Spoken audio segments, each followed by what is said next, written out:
Hi friends, எல்லோரும் எப்படி இருக்கீங்க? இன்றைக்கி என்ன வ்ளாக் பார்க்க போகிறோன்னா ஃப்ரெண்ட்ஸ், ரிஷப் டாடி வந்து போஸ்ட் ஆஃபீஸ் கிளம்பிட்டுருக்கார் ஃப்ரெண்ட்ஸ். எதுக்காகனா பாப்பா பேரில் வந்து சுகன்யா சம்ரிதி யோஜனா அக்கௌண்ட் வந்து ஓப்பன் பண்ணியிருக்கோம் ஃப்ரெண்ட்ஸ். ஸோ அங்கே வந்து மந்த்லி நாங்கள் வந்து காசு சேவிங்ஸ் பண்ணிட்டு வந்துட்ருக்கோம். ஏன்னா பாப்பாவுக்கு வந்து ஃப்யூச்சரில் ஹெல்ப்பாக இருக்கட்டும், படிப்பாக இருக்கட்டும், அவளுக்கு என்ன தேவைப்படுதோ அதுக்கு வந்து அந்த அமௌண்ட் வந்து யூஸ் பண்ணிக்குவோம்.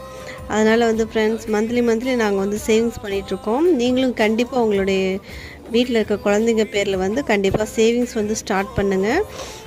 ஃப்யூச்சரில் வந்து அவங்களுக்கு ரொம்ப ஹெல்ப்பாக இருக்கும் ஃப்ரெண்ட்ஸ். அதுக்கப்புறம் காசு போஸ்ட் ஆஃபீஸில் கட்டிவிட்டு அவரோட ஆதார் கார்டு வந்து அட்ரஸ் சேஞ்ச் பண்ணியிருந்தோம் ஃப்ரெண்ட்ஸ். ஸோ ஆதார் கார்டும் வந்துருச்சு. அப்படியே கிளம்பிட்டு வீட்டுக்கு தேவையான பொருள் வாங்கிட்டு அப்படியே வீட்டுக்கு வந்துட்டார் ஃப்ரெண்ட்ஸ். இந்த வ்ளாக் எப்படி இருக்குன்னு சொல்லுங்கள். வீடியோ பிடிச்சிருந்துச்சா லைக் அண்ட் சப்ஸ்கிரைப் பண்ணுங்கள் ஃப்ரெண்ட்ஸ். நெக்ஸ்ட் மினி வ்ளாகில் மீட் பண்ணுறேன். Bye friends.